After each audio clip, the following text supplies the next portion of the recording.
Kita masuk di sesi foto bersama.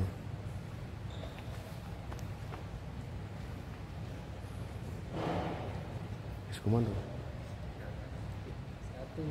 2, 3. Sabar. Satu kali lagi. Oke.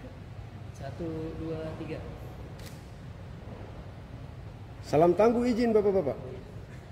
Izin, jangan tegang. 1, 2, 3. 3, 2, 1. Terima kasih bapak-bapak, ibu-ibu. Demikian tadi yang sudah dibawakan oleh Bapak Staf Ahli, dan diakhiri dengan sesi foto bersama. Deputi Bidang Pelayanan Publik yang diwakili oleh Sekretaris Deputi Bidang Pelayanan Publik. Kepada Bapak dipersilakan. Sambutan dari Bapak Deputi Bidang Pelayanan Publik dari Kementerian PAN RB.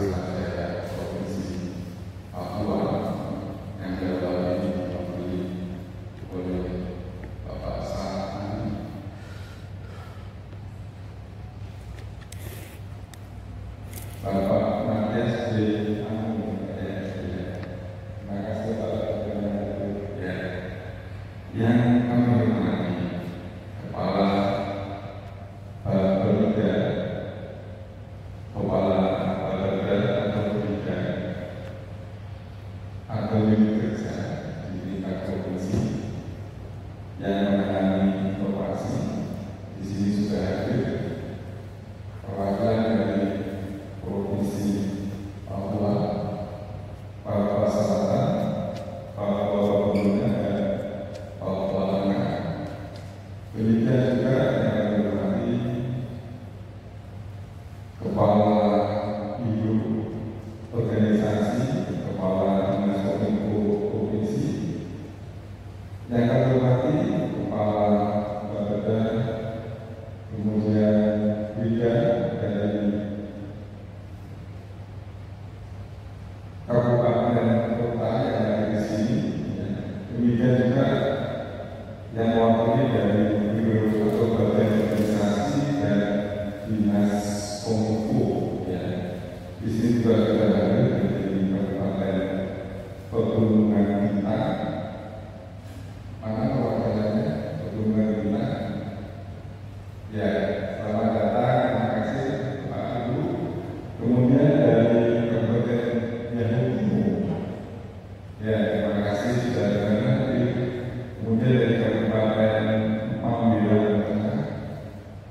Ya, terima kasih Ibu sudah hadir. Kemudian dari Kabupaten Yanuko.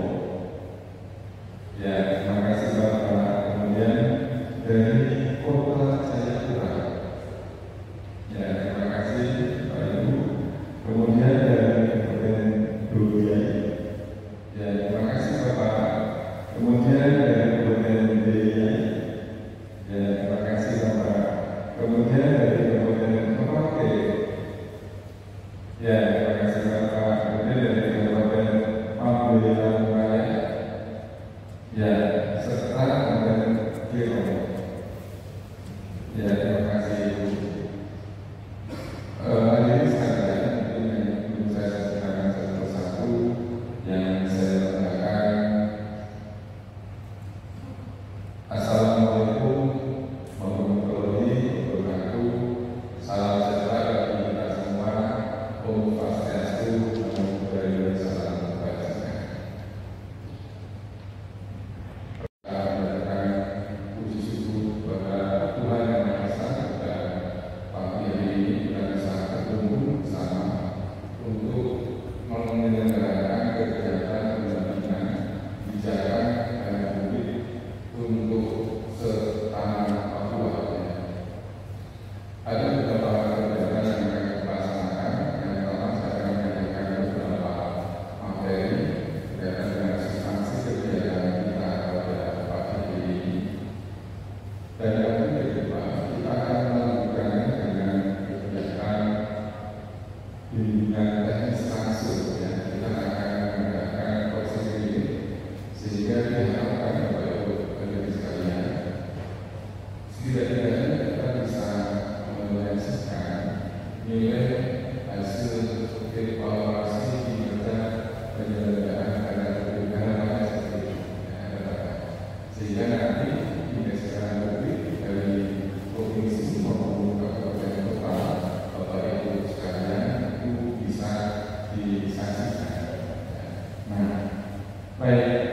Sebelum kita mulai, saya ada pengantar satu dari pantun. Jalan-jalan ke tanah Papua, menikmati ikan buah dan papeda. Salam sejahtera Bapak Ibu semua, bersama kita wujudkan pelayanan prima.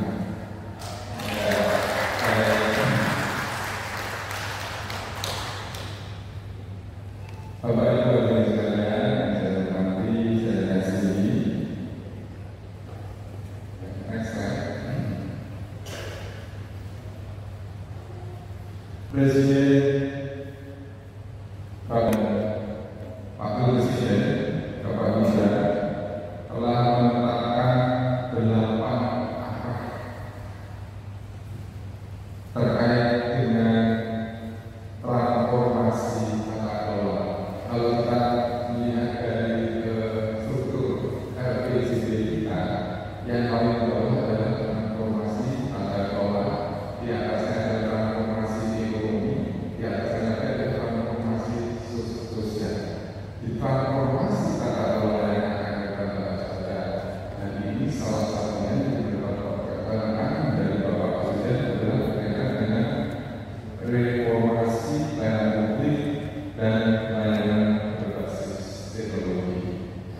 Dan hal ini tidak mudah untuk kita bersama. Oleh karena itu, Ibu Menteri Pariwisata menegaskan tantangan yang kita hadapi ini merupakan sesuatu yang memang harus dilakukan dengan terus-menerus, ya, sehingga bisa meningkatkan harapan masyarakat akan pelayanan publik yang lebih cepat, lebih adil dan lebih manusiawi. Nah, ini menjadi harapan para pimpinan kita semua, bagaimana dalam transformasi tata kelola upaya kita bersama untuk mewujudkan reformasi di pelayanan publik dan juga pelayanan berbasis teknologi menjadi prioritas utama. Lanjut, next. Bapak Ibu hadirin sekalian, dalam rangka menjawab arahan Bapak Presiden tadi, Deputi Bidang Pelayanan Publik menetapkan 5 pilar, 5 program dan 5 inisiatif strategis untuk mewujudkan transformasi pelayanan publik. Yang pertama berkaitan dengan kebijakan yang berkualitas, itu pilar yang pertama. Kemudian dari pilar pertama itu ada beberapa program di dalamnya. Ya. Untuk pilar kebijakan berkualitas, program yang diharapkan adalah kebijakan pelayanan publik yang jelas, transparan, dan mudah diakses.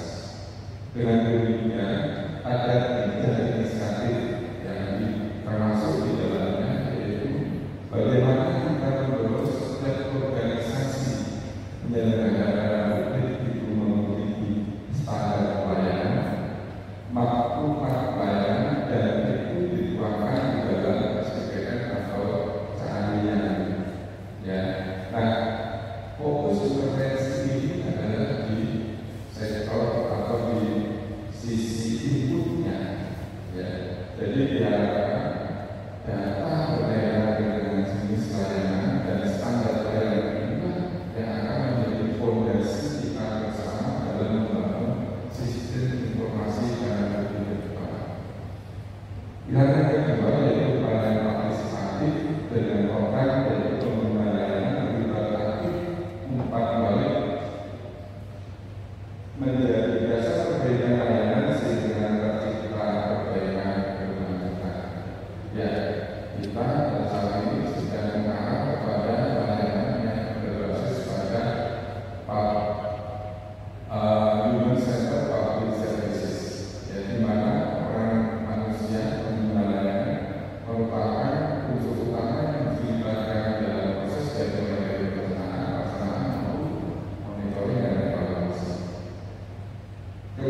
selanjutnya yaitu dengan menyelenggarakan forum konsultasi publik menyediakan pelayanan kedua yaitu lapor dan survei kepuasan masyarakat.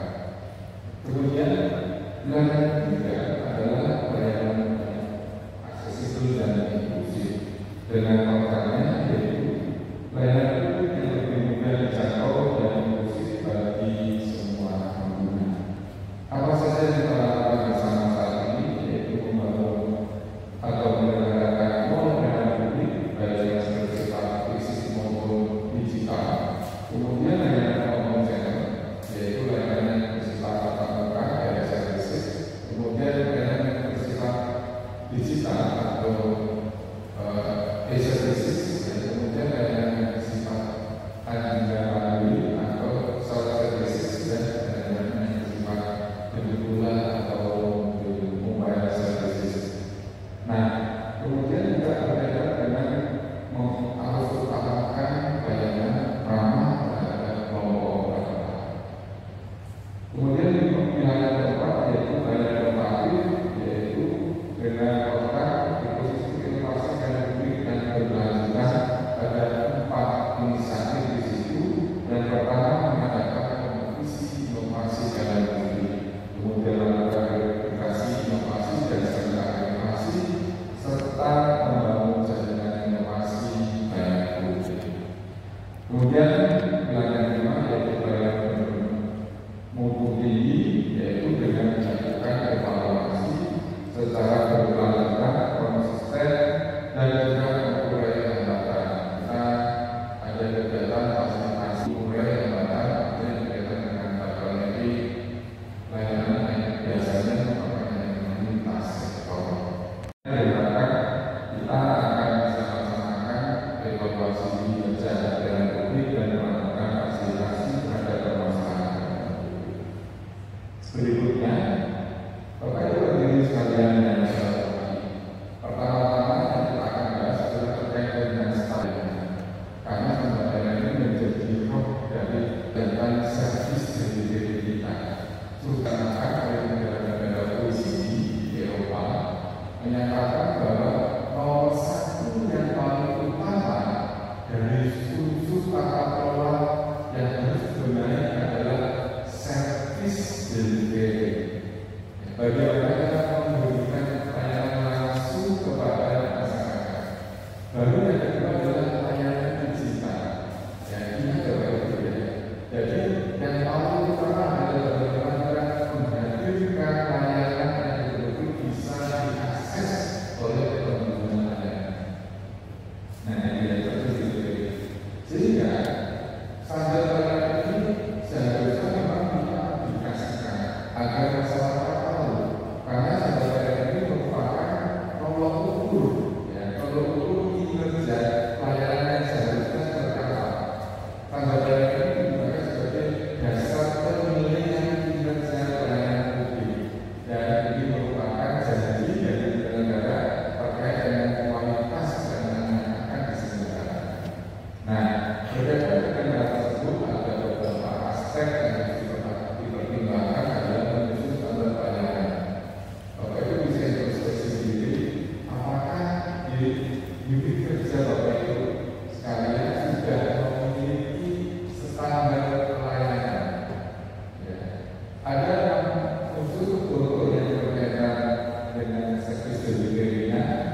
Selain itu juga seyogianya dilakukan review secara berkala. Setiap tahun minimal dilakukan review secara berkala. Kemudian caranya bagaimana nanti kita akan membahas namanya forum konsultasi publik. Dan forum konsultasi publik itu kita akan manfaatkan sebagai salah satu sarana untuk melaksanakan review atas standar pelayanan. Jadi kalau di sini siklusnya Bapak Ibu bisa perhatikan dari penyusunan perancangan standar pelayanan, pembahasan perancangan standar pelayanan dengan pabrik, dengan konsultasi publik, penetapan standar pelayanan, penerapan standar pelayanan, penetapan dan penerapan pelayanan serta penerapan dan evaluasi terhadap pelaksanaan dari standar pelayanan itu sendiri. Nah, selanjutnya kita akan membahas bahwa standar pelayanan itu wajib Bapak Ibu sajikan di SIPPS, Sistem Informasi Pelayanan Publik, yang beberapa tahun yang lalu kita rekomendasi menjadi jaringan. Ya. Jadi tadi kita sudah berupaya harapan hari ini kalau Bapak Ibu ini ada yang bisa kita bisa belajar membuat standar pelayanan sama-sama saja dulu, yang misalnya sampai selesai. Ya. Kemudian nanti dituangkan diatur di dalam SIPPS atau jaringan apa saja yang akan disaksikan di dalam jaringan ya SIPPS. Yang pertama profil penyelenggara, ya, masalahnya ada profil ya. Kemudian yang kedua profil pelaksana. Kemudian di sini kita juga menunjukkan standar pelayanan tadi, model pelayanannya, pengelolaan pengaduan, kemudian penilaian kerja, pelayanan itu berbasis elektronik yang sudah dilakukan, kemudian kita lakukan terkait dengan pelaksanaan pelayanan publik. Ada bagian admin Bapak Ibu sekalian, ada nasional, ada instansi, kemudian ada subadmin di level 1 itu tingkat eselon 1 di pusat, dan juga ada subadmin level 2 yaitu UPT atau 2. Nah, untuk melaksanakan PKP3 sebenarnya adalah menggunakan data yang Bapak Ibu sajikan di SIPPS ini atau jaringan ini, sehingga harapannya nanti data pelayanan Bapak Ibu bisa segera masuk ke dalam SIPPS. Lanjut next. Nah, setelah standar pelayanan itu dilaksanakan, untuk mengukur apakah kinerja penyelenggaraan Bapak Ibu dan Ibu sekalian ini telah sesuai dengan standar pelayanannya, maka diperlukan feedback dari seluruh pengguna layanan. Feedback ini adalah dari pengguna layanan langsung, jadi bukan persepsi, tetapi mencerminkan pengalaman dari si pengguna layanan secara langsung. Ini ya, jadi yang boleh mengisi survei kepuasan adalah para pengguna layanan itu sendiri, tidak boleh orang lain, ya, gitu ya. Kenapa? Karena kita yang menyatakan bahwa data survei kepuasan itu betul-betul mencerminkan sejauh mana layanan itu memenuhi harapan, memenuhi ekspektasi dari pengguna layanan. Kemudian kita juga akan menyediakan saat pernyataan terbuka dalam survei kepuasan itu yang akan menjadi masukan dari kita. Hal-hal apa saja yang harus kita lakukan untuk memperbaiki pelayanan. Ya. Nah, ada beberapa hal yang kita lakukan di sini dalam pelaksanaan survei kepuasan, yaitu berkaitan dengan persiapan. Ya, di sini ada tahapan untuk memastikan semua kelengkapan proses survei mulai dari pelaksana, instrumen maupun aspek dan metodologi. Nah, yang kedua itu pelaksanaan. Yang perlu kita perhatikan yaitu pelaksanaan survei itu sendiri, memastikan keabsahan proses, ya, keabsahan proses serta pengelolaan data untuk menyusunkan laporan hasil survei. Ya, salah satu pelaksanaan proses yaitu memastikan bahwa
kita menetapkan hasil analisis itu 50% merupakan unsur dari kualitas tata kelola, 50% menggambarkan kualitas layanan itu sejauh mana memenuhi ekspektasi dari masyarakat. Jadi PKP 3 dan baru nanti sebenarnya seperti itu Bapak Ibu sekalian. Kemudian juga digunakan sebagai bahan dalam menentukan indeks reformasi birokrasi. Kemudian juga menjadi dasar dalam pengembangan tingkat wilayah bebas korupsi dan juga digunakan oleh Kementerian Kesehatan sebagai pemberian akreditasi layanan kesehatan. Next, transisi untuk pelaksanaan SKM di tanah Papua di tahun lalu. Nah, ternyata baru 10 instansi pemerintah yang melaksanakan SKM. Mungkin tahun lalu karena pemekaran belum kita lakukan ya pendataannya untuk daerah pemekaran dari 2010. Kemudian 78 provinsi melaksanakan SKM, yaitu baru yang kita bisa cover yaitu Provinsi Papua, Papua Pegunungan, dan Papua Selatan. Datanya gitu ya. Papua Tengah belum ada datanya. Nah, kemudian yang mengisi layanan sekitar 1.052 orang. Next slide. Nah, tadi sebelum puasa kita gunakan sebagai bahan masukan dalam penyelenggaraan forum konsultasi publik. Jadi forum konsultasi publik itu Bapak Ibu sekalian, ini perlu dilaksanakan dalam rangka untuk berbagai hal, dalam rangka pelibatan masyarakat mulai dari perencanaan kebijakan, kemudian nanti mengevaluasi pelaksanaan kebijakan. Dan sumbernya katanya adalah dari hasil kepuasan, dari hasil lapor, dari pengaduan yang disampaikan dari lapor, kemudian dengan aspirasi, kemudian juga dari berbagai rekomendasi yang dihasilkan dari pelaksanaan evaluasi kinerja layanan publik. Di forum konsultasi publik itu kita akan visualisasi beberapa permasalahan utama yang akan kita bahas dan juga carikan solusinya. Salah satunya yaitu adalah menjalankan hasil survei kepuasan masyarakat untuk mengupdate standar layanan yang sudah kita tetapkan. Salah satunya itu banyak permasalahan yang akan kita bahas dalam forum konsultasi publik atau beberapa daerah. Kemarin kita fasilitasi ternyata yang akan dibahas adalah salah satunya adalah masalah administrasi pendidikan. Kita fasilitasi mereka permasalahannya apa, kita kapitalisasi, ada juga permasalahan pokok, kita bahas bersama dengan stakeholder, kita habis dari akademisi, dari operator, dari agen usaha, dari pemerintah daerah sendiri, dari media, dari tokoh masyarakat kita hadirkan. Kita membahas bersama-sama apa saja yang akan kita lakukan dalam rangka meningkatkan layanan administrasi pendidikan. Salah satu contoh yang kita lakukan di salah satu kabupaten. Itu bagaimana? Selanjutnya,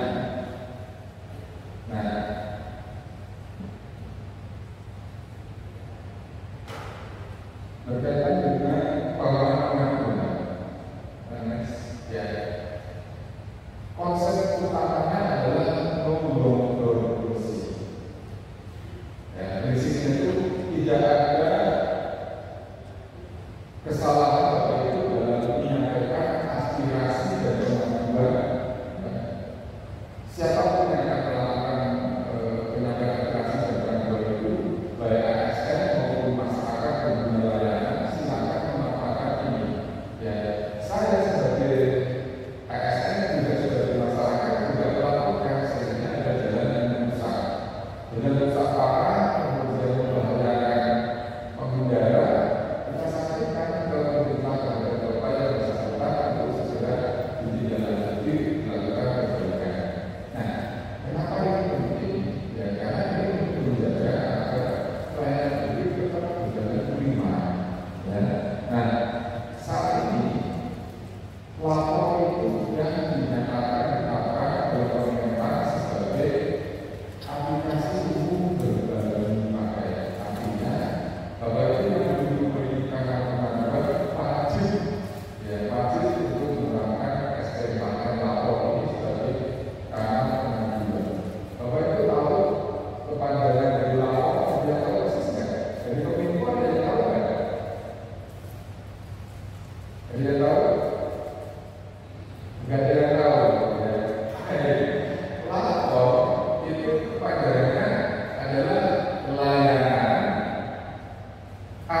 aspirasi dan pengaduan online rakyat. Ya, selama ini kan kita lembaga itu adalah hanya pengaduan.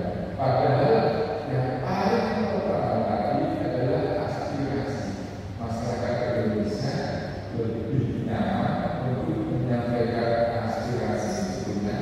Ya, kalau kita rapat di kampung dengan rapat RT, kita bisa menyampaikan aspirasi, bukan masalah COVID, ya pengaduan.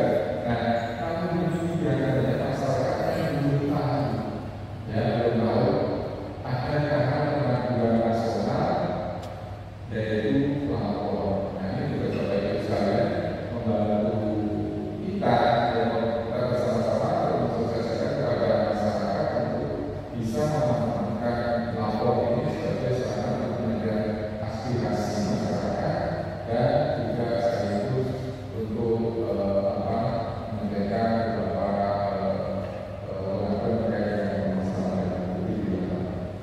Nah, apa saja yang dilakukan dalam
Universal design ini adalah mendesain suatu bangunan yang bisa diakses oleh semua pihak. Contoh bangunan ini, ya. Bangunan ini apakah misalnya kalau di bawah penuh, apakah yang di atas itu bisa digunakan oleh kaum disabilitas yang menggunakan kursi roda? Ya, itu contohnya. Bangunan gedung stadion yang megah, ya, apakah juga bisa diakses oleh pengguna kursi roda untuk sampai ke podium? Nah, itu merupakan bentuk universal design universal, mendesain suatu fasilitas yang bisa digunakan oleh semua pihak, termasuk kelompok orang. Nah, ini berkaitan dengan aksesibilitas fisik. Kemudian juga terkait dengan aksesibilitas komunikasi dan informasi ini jadi sangat penting, ya, karena keterbatasan itu akses fisik akan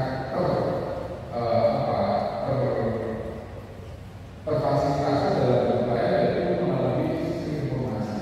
Jadi dalam membangun sistem informasi ada hambatan juga yang harus kita perhatikan agar sistem informasi itu bisa diakses oleh misalnya kaum tunanetra, oleh kaum tunarungu, kelompok tunarungu dan pemerintah. Pada waktu kami merumuskan kebijakan terkait dengan peraturan yang kita lakukan pada tahun 2024 ini, kami dibantu oleh kelompok disabilitas yang sekolahnya itu bisa menyelesaikan S2 di Australia. S2-nya di Australia. Jadi bapak yang saya tadi itu bisa masih muda, bisa menyelesaikan S2-nya di Australia. Padahal beliau itu menyadari itu sebagai penyandang tunanetra. Yang bayangkan, istilahnya sejauh mana kita bisa menyediakan fasilitas bagi kaum disabilitas untuk bisa menyelesaikan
Lima Menteri terkait dengan kesehatan, Menteri Menteri Komunikasi dan Digital, dan Kepala Badan Cyber dan Sandi Negara yang menangani surat keputusan bersama untuk mengembangkan NPP digital khususnya untuk uji nakes. Nah, perbandingannya yaitu waktu yang sebelumnya bisa lebih dari 2 bulan, tidak ada minggu, meskipun berbulan-bulan baru bisa selesai, bisa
ditetapkan sebagai indikator kinerja utama daerah. Kita sedang menyusun progres tentang percepatan peningkatan kualitas pelayanan publik yang diharapkan nanti IPP menjadi indikator kinerja utama di Kementerian Lembaga dan Pemerintah Daerah.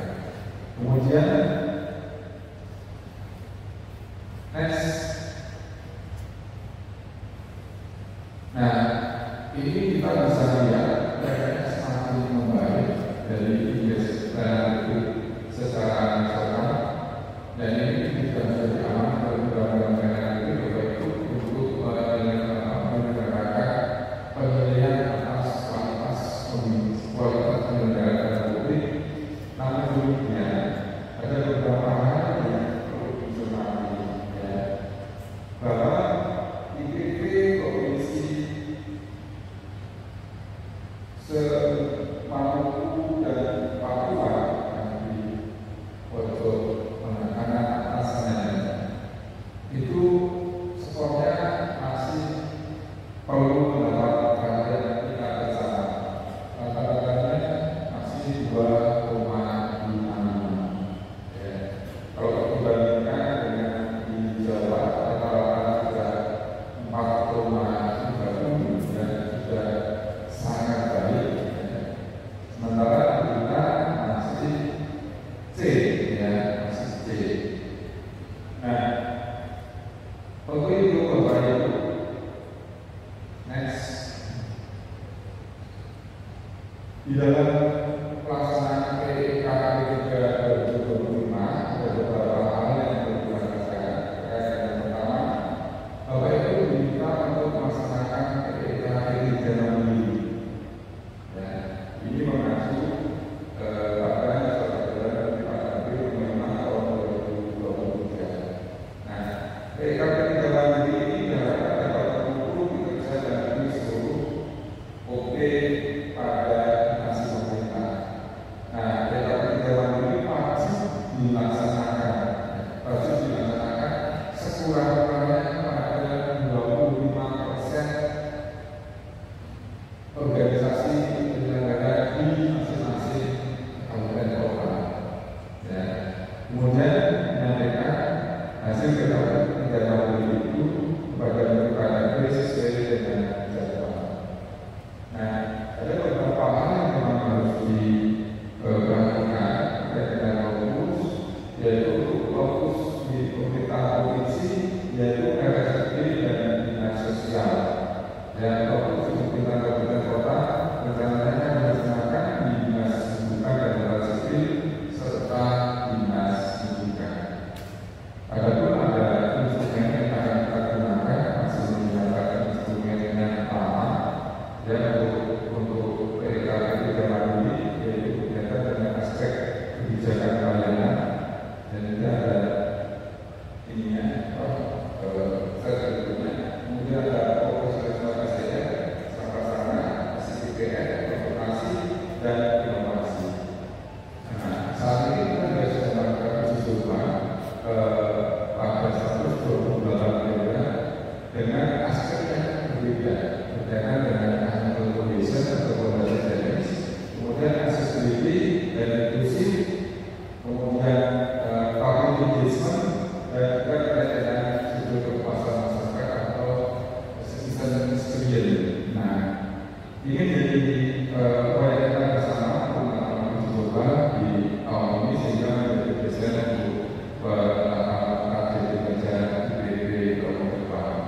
Dan ada teknologi 1 yang sampai dengan tahun 3 dan juga teknologi 1 yang akan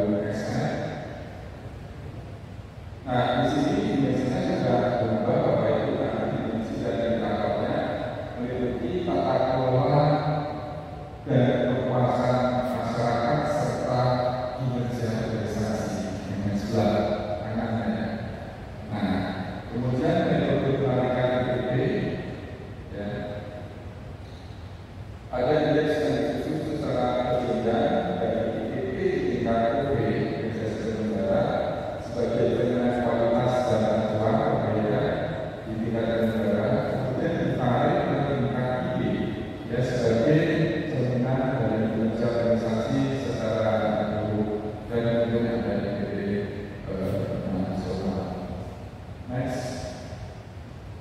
Nah, saya terakhir dari seluruh upaya kita membangun pelayanan publik itu perlu hasilnya dipublikasikan untuk diketahui oleh masyarakat dan menjadi informasi yang baik terkait dengan pelayanan publik untuk kolega kita, rekan-rekan pemerintah yang lain.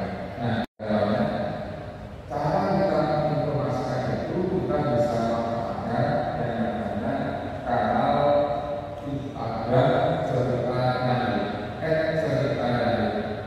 Ya, kita mendapat dukungan dari salah satu staf khusus presiden di bidang komunikasi yang juga adalah menyiapkan bahan baku presiden. Nah, harapan dari analisis beliau, salah satu kanal informasi yang umum saat ini yang efektif yaitu melalui Instagram.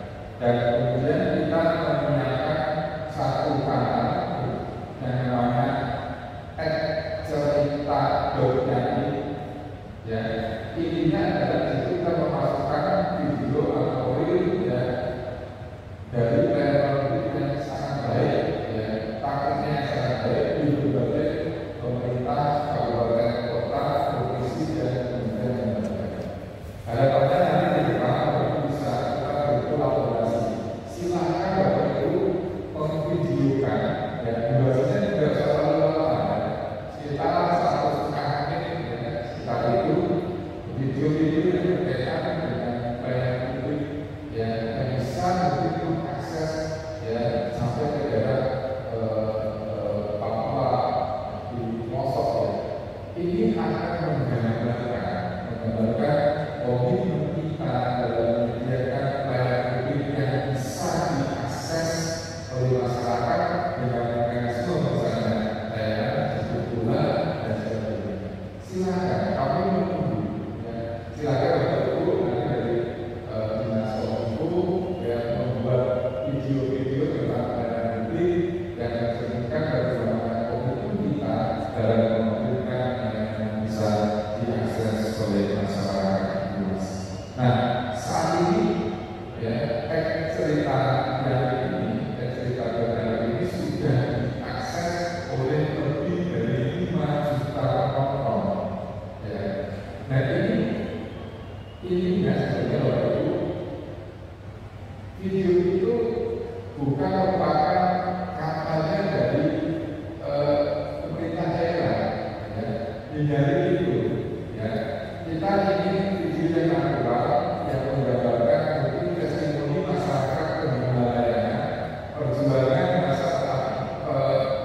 selanjutnya nanti akan dilakukan proses ini. Sebelum saya tutup, saya ketahuan ke saya lupa beli kue bolu ikan. Ya. Sampai di rumah sudah dibagikan. Bersama kita membangun plan 5 di Tanah Papua sekarang. Terima kasih.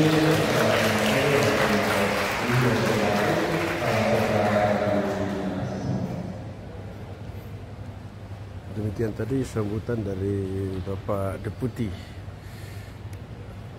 Bidang Pelayanan Publik Bapak Akik Dwi Suharto Aka. Tim Deputi Bidang Pelayanan Publik kepada moderator kami.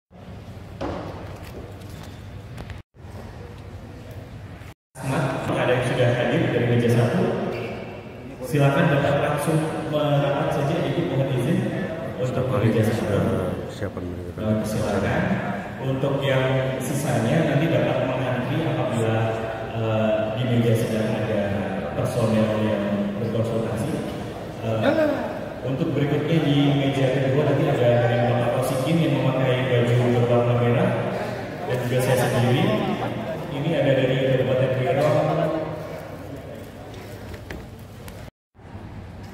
Peran kegiatan kami, kegiatan liputan dinas dan kegiatan dinas dari Sasana Kiri dan Kantor Gubernur Papua terkait dengan kebijakan publikasi di Provinsi Papua tahun 2025. Sudah tadi kita ikuti bersama dari awal pembukaan dan tadi sudah ada sambutan dari Bapak Staf Ahli Gubernur Papua bidang pengembangan adat dan masyarakat Bapak Matius Benolimano. Juga tadi ada sedikit arahan dari Deputi Kebijakan Publik Kementerian PAN-RB ya, Bapak Akik Dwi Suharto Aka. Ya, jadi tema kegiatan kita hari ini pendampingan kebijakan publikasi ya, kebijakan publik di Provinsi Papua. Kemudian ini juga diikuti oleh 3 provinsi DOB. Thanks for watching. I hope you can enjoy my video. Assalamualaikum warahmatullahi wabarakatuh. Om Swastiastu, Namo Buddhaya. Salam kebajikan. Salve, salve, salve.